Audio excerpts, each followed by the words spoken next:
Welcome to the Slop Temple. We pray this video helps. You start by powering off the AirPods Max and laying them on a clean, static-free mat.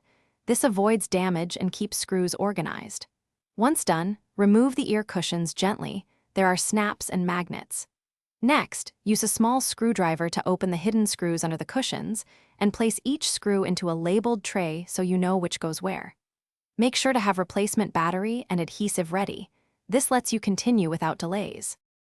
With cushions removed, lift the inner frame cover and locate the battery connector. You must disconnect it carefully to avoid board damage. Then pry up the old battery, working slowly to remove adhesive residue. Apply steady, even force rather than jerking.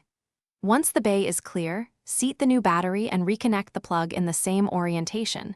This preserves polarity and prevents shorts. Before sealing, press power briefly to confirm the unit. Reinstall the inner frame cover and return each screw to its original hole, tightening evenly. Don't over-tighten, or you risk stripping threads. Once hardware is secured, snap the ear cushions back on and charge the headphones fully to calibrate the new battery. This helps the battery meter read accurately. Finally, pair and use them briefly to confirm normal operation. If the unit fails to power or shows erratic charge, reset the headphones and reseat the battery connector. Often that fixes connection issues.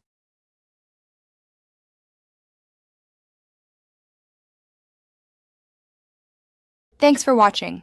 Consider subscribing if we helped you.